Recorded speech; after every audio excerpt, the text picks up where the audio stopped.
Hello students, आज की class में हम देखने वाले हैं क्यूब प्रॉब्लम्स। तो काफी इंटरेस्टिंग प्रॉब्लम होते हैं ये, और जेई मेन और नीट वगैरह में ना एज इट इज पूछ लिए जाते हैं। ठीक है, तो एकदम बढ़िया तरीके से हम पहले देखेंगे कि नॉर्मल मेथड से किस तरह से अपन क्यूब प्रॉब्लम्स को सॉल्व करते हैं, और उसके बाद क्या क्या होगा कि मैं इतनी अच्छी ट्रिक बता दूंगा तुमको कि तुम सेकंड्स में कर जाओगे क्यूब प्रॉब्लम को। क्यूब प्रॉब्लम के लिए तुम्हें पेंसिल उठाने की भी जरूरत नहीं पड़ेगी। तो स्टार्ट करते हैं आज के लेक्चर को। तो सबसे पहले हम डिस्कस करेंगे कि क्यूब के केस में फेस डायगोनल के अलोंग इक्विवेलेंट रेजिस्टेंस कितना आएगा, है ना। अपने को एक क्यूब दे रखा है, क्यूब के हर एक साइड में एक रेजिस्टेंस कनेक्ट है और सारे रेजिस्टेंसेस आइडेंटिकल है, हर एक की वैल्यू कितनी है, कैपिटल आर। हमें बोला गया है कि फेस डायगोनल के अबाउट बताओ कि इसका इक्विवेलेंट रेजिस्टेंस कितना होगा। फेस डायगोनल जैसे कि मैंने ए बी पॉइंट यहाँ पे दिखा रखे हैं, फेस डायगोनल मतलब पॉइंट 1 पॉइंट 3 के अबाउट पूछ ले, या फिर पूछ ले पॉइंट 2 और पॉइंट 4 के अबाउट, या फिर पूछे पॉइंट 5 और 7 के अबाउट, या पूछे 6 के अबाउट और 3 के अबाउट। मतलब जितने भी फेस डायगोनल होंगे इस क्यूब में, हर एक फेस डायगोनल के अलोंग जो भी इक्विवेलेंट रेजिस्टेंस है वो सेम आएगा, because the circuit is symmetric है ना। सर्किट सिमेट्रिक है तो तुम्हें याद होगा मैंने लास्ट लेक्चर में तुम्हें मिरर सिमेट्री या प्लेनर सिमेट्री बताई थी। मिरर सिमेट्री क्या बोलती थी कि ए बी एक लाइन बनाओ, ए बी के परपेंडिकुलर एक लाइन ड्रॉ करो। बट ये 3D में ऑब्जेक्ट, तो यहाँ पर ए बी के परपेंडिकुलर एक प्लेन हम ड्रॉ करेंगे। क्या ड्रॉ करेंगे अपन? ए बी के परपेंडिकुलर एक प्लेन ड्रॉ करेंगे। तो वही वाला प्लेन मैंने यहाँ पे डाल दिया, ए बी लाइन के परपेंडिकुलर एक प्लेन मैंने ड्रॉ कर दिया है। बात समझ में आ रही है भाई? तो मिरर सिमेट्री ये बोलती थी कि इस प्लेन पे जितने भी नोड्स हैं उन सबका पोटेंशियल सेम होगा। मतलब जितना पोटेंशियल पॉइंट 8 का है उतना ही पोटेंशियल पॉइंट 4 का होगा, जितना पोटेंशियल पॉइंट 6 का है उतना ही पोटेंशियल पॉइंट 2 का होगा। इट मींस इस वाले रेजिस्टेंस में कोई करंट नहीं फ्लो करेगा, ना ही इस रेजिस्टेंस में कोई करंट फ्लो करेगा। It means we can remove these resistor from our circuit. Okay, तो इन रेजिस्टर्स को अपन रिमूव कर लेते हैं। क्या बोला? मैंने बोला कि 4 और 8 के बीच में जो रजिस्टर है उसको रिमूव कर दीजिए, मतलब इसको रिमूव कर दिया अपन ने। ठीक है, 4 और 8 के बीच जो रजिस्टर था, और 2 और 6 के बीच में जो रजिस्टर है उसको भी रिमूव कर दो। ठीक है, रिमूव कर दिया। अब तो सर्किट हमें भाई बहुत सिंपल नजर आने लगा। हमें कैसे सर्किट सिंपल नजर आया? हमें नजर आया कि भाई ये रेजिस्टेंस आर और ये रेजिस्टेंस आर, और दोनों किस में कनेक्ट है? सीरीज में। मतलब इन दोनों की जगह एक ही रजिस्टर में लगा सकता हूँ, कितना? 2R का। सिमिलरली इन दोनों की जगह भी एक रजिस्टर लगा लूंगा, कितना? 2R का। 2R पैरेलल में कनेक्ट हो गए, मतलब इनकी जगह एक ही रजिस्टर लगा देंगे अपन, कितना? R का। मतलब इन चारों रजिस्टर को यहां से उठा के फेंक दो, एक ही रजिस्टर लगा लो, कितना? R का, है ना। R, R और R। ओके, ये बात दिखी यहाँ पे तुम्हें? R, R और R, ये कितना हो गया? 3R। In the same way भाई ये भी R, ये भी R, ये भी R और ये भी R। सेम ऐसे ही ऊपर वाले सर्किट की तरह ही तो है। मतलब इन चारों की जगह भी एक ही रजिस्टर आ जाएगा, कितना? R। तो ऊपर वाले सर्किट का रेजिस्टेंस कितना है? 3R। उसके साथ पैरेलल में कितना रेजिस्टेंस कनेक्ट है? R। बात समझ में आ रही है? या सर्किट को और रिड्यूस करूं मैं? ठीक है, हमने क्या बोला भाई, ये हो गया R, इन चारों की जगह भी एक रेजिस्टर लगा लिया, कितना अपन ने? R वैल्यू का, और ये रेजिस्टेंस भी कितना था अपना? R। तो ओवरऑल कितना रेजिस्टर हो गया ऊपर वाले सर्किट का? 3R। नीचे इन चारों की जगह एक ही रेजिस्टर लगा लिया, कितना? R। तो अपने को ए बी के अक्रॉस अब सर्किट ऐसा नजर आया कि एक रेजिस्टर कितना है? R है, और बाकी पैरेलल में एक और रेजिस्टर कनेक्ट है जो कि कितना है? 3R। It means equivalent resistance across A B क्या निकल के आएगा? 3R parallel with R। ये इक्विवेलेंट रेजिस्टेंस निकल के आएगा ए बी के अक्रॉस। बात समझ में आ रही है? क्या बोला भाई मैंने बोला कि ए बी के अक्रॉस इक्विवेलेंट रेजिस्टेंस जो निकल के आएगा वो किसका होगा भाई? वो होगा parallel combination of 3R and R। It means ये हो जाएगा R1 into R2 divided by R1 plus R2। तो ओवरऑल ये अपने पास कितना निकल के आ जाएगा? ये निकल के आएगा भाई 3R by 4। This is the equivalent resistance about face diagonal. R face लिख दिया मैंने इसको। ठीक है, तो इस तरह से अपना इक्विवेलेंट रेजिस्टेंस आ जाएगा फेस डायगोनल के अबाउट। ओके, नेक्स्ट है अपने पास बॉडी डायगोनल के अबाउट। किस तरह से अपन निकालेंगे इक्विवेलेंट रेजिस्टेंस? बॉडी डायगोनल कहने का मतलब क्यूब का लॉन्गेस्ट डायगोनल। मतलब या तो इक्विवेलेंट रेजिस्टेंस पूछ सकता है 1 और 7 पॉइंट के अबाउट, या फिर तुमसे वो पूछ सकता है 8 और 2 के अबाउट, या फिर बोल सकता है 3 और 5 के अबाउट, या बोल सकता है वो 4 और 6 के अबाउट। ये सब क्या बनाएंगे? अपना बॉडी डायगोनल बनाने वाले। तो बॉडी डायगोनल के अक्रॉस रेजिस्टेंस कितना होगा? ठीक है, ये हमें देखना है, किसका? क्यूब का। तो मेरी एक बात समझो भाई, यहां पर अगर मैं देखूं, मान लो इधर पे कितना, करंट मेथड से करेंगे हम इसको, है ना। मान लेते हैं कि इधर से आया करंट आई। अब ये बताओ, करंट को आई के बाद पॉइंट 1 पे पहुंच के उसको तीन पाथ नजर आ रही है डिवाइड होने के लिए। क्या तीनों पाथ इक्विवेलेंट है या तीनों पाथ अलग अलग है? ठीक है, एक बार एनालाइज करते हैं। मान लो 1 से करंट ने जाना चाहा कि मैं जाऊंगा 5, 8 और 7। कितने रेजिस्टेंस पड़े? 3 रेजिस्टेंस बीच में पड़े। या फिर उसने सोचा कि मैं 1 से 5 जाऊंगा, देन 6 जाऊंगा, देन 7, तो भी कितने रेजिस्टेंस पड़े बीच में? 3 रेजिस्टेंस पड़े। उसने फिर सोचा कि मैं 1 से 4 जाऊंगा, देन 8 जाऊंगा, देन 7 जाऊंगा, तो बीच में कितने रेजिस्टेंस पड़े? 3 रेजिस्टेंस। या फिर उसने सोचा 1 से 4 जाऊंगा, 4 से 3 जाऊंगा, देन 7 चला जाऊंगा, तो भी बीच में कितने रेजिस्टेंस पड़ रहे हैं? 3 रेजिस्टर पड़ रहे हैं। और फिर उसने सोचा कि मैं पहले 1 से 2 जाऊंगा, देन 3 जाऊंगा, देन 7, बीच में कितने रजिस्टर पड़े? 3 रजिस्टर पड़े।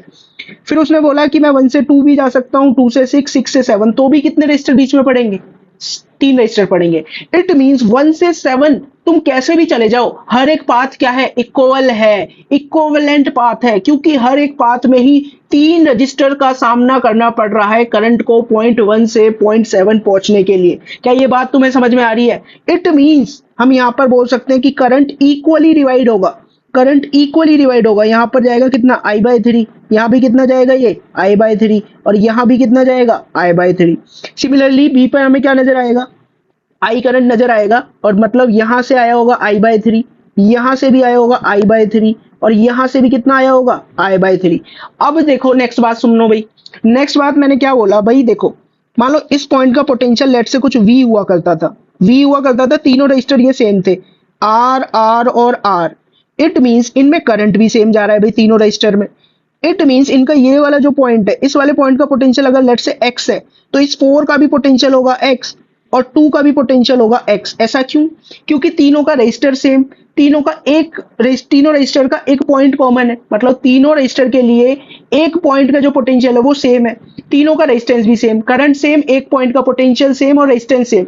इट मींस जो बचा हुआ पॉइंट है तीनों का, उस पे भी तो पोटेंशियल सेम होगा भाई, तभी तो सेम करंट फ्लो हो पाएगा। इट मींस हमें ये समझ में आया, हमें क्या समझ में आया भाई? 2, 4 एंड 5 आर इक्वे पोटेंशियल पॉइंट। कैसे पॉइंट है ये? इक्वे पोटेंशियल पॉइंट है, क्योंकि इन पे क्या हो रहा है भाई? इन पे तीनों पे ही पोटेंशियल सेम निकल के आ रहा है। मेरी बात समझ में आई भाई? नेक्स्ट अब 7 पॉइंट की मैं बात करूं, 7 पॉइंट का पोटेंशियल मान लो लेट से ये पॉइंट है, इधर का पोटेंशियल है 0 वोल्ट। अब ये वाला रेजिस्टेंस भी आ रहा है, ये वाला रेजिस्टेंस भी आ रहा है, और ये वाला रेजिस्टेंस भी आ रहा है, तीनों का रेजिस्टेंस सेम, तीनों के थ्रू करंट सेम, और तीनों रेजिस्टर का एक पॉइंट का पोटेंशियल सेम, मतलब इस पॉइंट का भी पोटेंशियल सेम होना पड़ेगा, इस पॉइंट का भी पोटेंशियल सेम होगा, और इस पॉइंट का भी पोटेंशियल सेम होगा। तो हम बोल सकते हैं कि 3, 6 and 8 are also at same potential. बात समझ में आ रही है भाई? 3, 6 और 8 भी क्या होंगे? सेम पोटेंशियल पे होंगे। अब देखो, अब सर्किट को कर पाना काफी इजी हो गया तुम्हारे लिए। क्या करो, पॉइंट्स मार्क कर लो। 1, 7 पॉइंट्स, पॉइंट मेथड से करेंगे कि अपन ने मार्क कर लिया 1 वाला पॉइंट, इसी के थ्रू कौन कनेक्ट था? ए कनेक्ट था, ठीक है। फिर कौन सा था अपना एक पॉइंट था 7 वाला पॉइंट, इसके थ्रू कौन कनेक्ट था भाई? बी पॉइंट कनेक्ट था, है ना। फिर बीच में कौन कौन से रेजिस्टेंस पड़े? 2, 4, 5, तीनों का सेम पोटेंशियल, तो मतलब तीनों को एक ही जगह मैं मार्क कर ले रहा हूँ। कितना भाई? यहाँ पर मार्क कर लिया, लेट्स से ये पॉइंट है 2, 4, 5, ठीक है। और कौन से पॉइंट थे? 3, 6, 8, और हमने मान लिया कि 3, 6, 8 एक पॉइंट पे बना लिया, क्योंकि तीनों का पोटेंशियल सेम है। अब एक बात बताओ भाई, क्या 1, अब चेक करो, ऐसे चेक करो कि ये है पॉइंट 1 और इधर है 2, 4, 5, क्या 1 और 5 के बीच में कोई रजिस्टर है? बिल्कुल है। क्या 1 और 4 के बीच में कोई रजिस्टर है? बिल्कुल है। क्या 1 और 2 के बीच में कोई रजिस्टर है? बिल्कुल है। मतलब 1, यहाँ पर 3 रजिस्टर अपने को कनेक्ट करने पड़ेंगे। तो 1, 2, 4, 5 के बीच में कितने रजिस्टर कनेक्ट हो जाएंगे? 3 रजिस्टर कनेक्ट हो जाएंगे। कितने? आर वाले, आर, आर और आर। बात समझ में आई? अब देखो, यहां पर देखो 3, 6, 8 और 7 पे कंसेंट्रेट करो। 7 और 8 के बीच में एक रजिस्टर है, 7 और 6 के बीच में एक रजिस्टर है, 7 और 3 के बीच में भी एक रजिस्टर है। मतलब यहां पर भी क्या करो भाई? इधर भी तुम 3 रजिस्टर कनेक्ट कर लो, आर, आर और आर वाले। मेरी बात समझ में आ रही है भाई? है ना। तो यहां भी कितने हो गए? आर, आर और आर। अब देखो 2, 4, 5, 3, 6, 8 पॉइंट बचे। 2, 4, 5, 3, 6, 8, 2, 4, 5, 3, 6 और 8। तो देखो यहाँ पे दिख रहा है 5 और 8 के बीच में एक रजिस्टर, 5 और 6 के बीच में एक और रजिस्टर, 8 और 4 के बीच में एक रजिस्टर, एक ये रजिस्टर हो जाएगा 3 और 4 के बीच में, एक ये रजिस्टर हो जाएगा किसके बीच में? 2 और 3 के बीच में, और एक ये रजिस्टर हो जाएगा 6 और 2 के बीच में। बाकी बचे हुए 6 रजिस्टर ये जो है, इनको पहले ही हम कंसिडर कर चुके हैं। मतलब बचे हुए 6 रजिस्टर कहाँ पे आ जाएंगे? बचे हुए 6 रजिस्टर आएंगे 2, 4, 5 और 3, 6, 8 के बीच में कनेक्टेड है ये, है ना। बात समझ में आ रही है भाई? यहाँ पर कितने रजिस्टर बना लेंगे अपन? 6 रजिस्टर्स, और हर एक की वैल्यू कितनी है अपने पास? आर। कितनी है वैल्यू हर एक की? आर है, ठीक है। तो ये हो गया आर। आर के 6 रजिस्टर। अब देखो 3 रजिस्टर अगर पैरेलल में है तो तुम्हें कैसा नजर आएगा, मतलब एक ही रजिस्टर लगा लो तीनों की जगह R/3। 6 रजिस्टर पैरेलल में है तो इनकी जगह एक ही रजिस्टर लगा लो R/6। फिर से 3 रजिस्टर पैरेलल में है तो एक ही रजिस्टर लगा लो इनकी जगह कितना, R/3। मतलब ए और बी के अक्रॉस इक्विवेलेंट रेजिस्टेंस कितना बोलोगे, हम किसके अलोंग निकाल लेते हैं, बॉडी डायगोनल के अलोंग, मतलब ए बी के अक्रॉस। तो ये हो जाएगा R/3 plus R/6 plus R/3। तो देखो ये ओवरऑल कितना निकल के आएगा अपने पास, ये हो जाएगा 2R/3 प्लस R/6। तो ये आ जाएगा अपने पास 5R/6। मतलब रेजिस्टेंस अक्रॉस बॉडी डायगोनल कितना निकल के आएगा अपना, 5R/6। घबराने की दिक्कत नहीं है, अभी मैं एक शॉर्ट ट्रिक बता दूंगा जिससे तुम मिनटों में कर लोगे इसको, ठीक है, मिनटों नहीं बल्कि इवन सेकंड्स में कर लोगे, ठीक है। अभी शॉर्ट ट्रिक पता लग जाएगी तुम्हें, थोड़ा सा वेट करो, पहले अपन प्रॉपर मेथड सीखेंगे, ठीक है। नेक्स्ट देखते हैं हम कि एज के अक्रॉस कैसे निकालेंगे इक्विवेलेंट रेजिस्टेंस। एज के अक्रॉस मतलब तुमसे बोल दिया जाए कि 1 और 2 के अबाउट बताओ क्या होगा इक्विवेलेंट रेजिस्टेंस, या बोल दे 6 7 के अबाउट क्या होगा, या बोल दे 5 6 के अबाउट क्या होगा, ऐसे मतलब जो भी एज है ना क्यूब के, इसके अबाउट अगर पूछ लिया जाए इक्विवेलेंट रेजिस्टेंस क्या होगा तो अपन किस तरह से कैलकुलेट करेंगे। इसके लिए भी अपन करंट मेथड यूज करेंगे। करंट मेथड के लिए हम क्या बोलेंगे कि इधर से लेट से आई करंट आया, तो एक बात तो ठीक है कि भाई यहाँ पर कुछ I1 करंट चला जाएगा या नहीं चला जाएगा, बिल्कुल चला जाएगा I1 करंट, 1 से 2 सीधा चला गया। अब करंट के पास जाने के लिए कितने पाथ बचे, अब करंट के पास 2 पाथ हैं, या तो इधर से चला जाएगा या फिर इधर से चला जाएगा, है ना। हमें देखना है क्या ये दोनों पाथ इक्विवेलेंट है या नहीं। तो इसके लिए एक तरीका है वो चेक कर लो। जैसे 1 से 2 जाने के देखो रास्ते कितने, 1 से अगर 2 जाना है तो अपने को पड़ेंगे, एक तो ये रास्ता है बीच में 3 रजिस्टर पड़े, और क्या रास्ता है कि एक ऐसे गए फिर ऐसे गए फिर ऐसे देन ऐसे देन ऐसे, मतलब बीच में 5 रजिस्टर पड़े। कितने पड़े, एक पाथ से 3 पड़े, फिर 5 रजिस्टर पड़े, फिर और पाथ भी पॉसिबल है, 1 2 3 4 5, फिर से 5 रजिस्टर बीच में पड़ रहे हैं, है ना। अब अगर हम देखें 1 से 4 वाले पाथ की तरफ अगर हम चले तो कितने रजिस्टर बीच में पड़ेंगे, 1 से 4 जा रहे हैं तो 1 रजिस्टर 2 रजिस्टर 3 रजिस्टर पड़े, है ना। फिर कितने पड़ेंगे और पाथ देखूं तो 1 2 3 4 एंड देन 5 रजिस्टर्स। और क्या पॉसिबल है, 1 2 3 4 देन 5 रजिस्टर्स।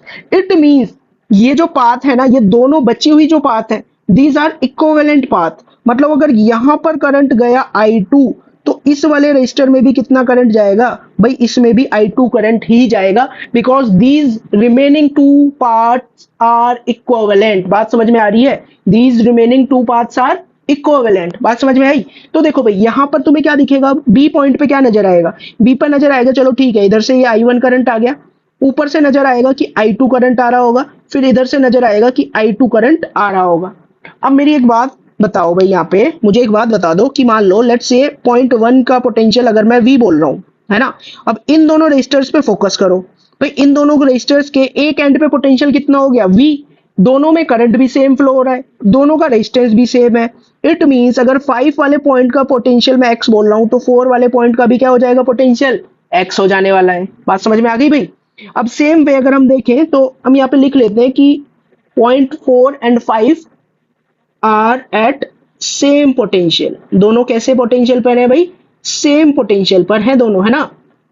सिमिलरली यहाँ पर देखो आउटगोइंग करंट जब अपन ने मिल रहा है, यहाँ पर अगर मैं बोलूं 0.2 का पोटेंशियल लेट से अगर है 0 वोल्ट, है ना, और इन दोनों रेजिस्टर्स पे फोकस करो, दोनों में ही कितना करंट फ्लो हो रहा है, I2, दोनों के रेजिस्टेंस की वैल्यू भी सेम। इट मींस दोनों रेजिस्टर्स का दूसरा एंड जो है वो भी सेम पोटेंशियल पे होना चाहिए। लेट्स से अगर ये Y पोटेंशियल पर है तो ये भी Y पोटेंशियल पे होगा। तो हमें समझ में आया कि 0.6 और 0.3 आर एट सेम पोटेंशियल। हम क्या बोलेंगे, 0.6 and 0.3 are also at same potential, ठीक है। तो अब क्या करो, सर्किट को रीड्रॉ कर लो। सर्किट को रीड्रॉ कैसे करेंगे, मान लो मैं यहां पर बोल देता हूं ये वाला पॉइंट है मेरा 0.1 और ये वाला पॉइंट है 0.2, फिर मैंने बना लिया 0.4 और 5 बिकॉज दोनों ही इक्विवेलेंट है, और इधर मैंने पॉइंट बना लिए 0.3 और 6 बिकॉज दोनों ही इक्विवेलेंट है।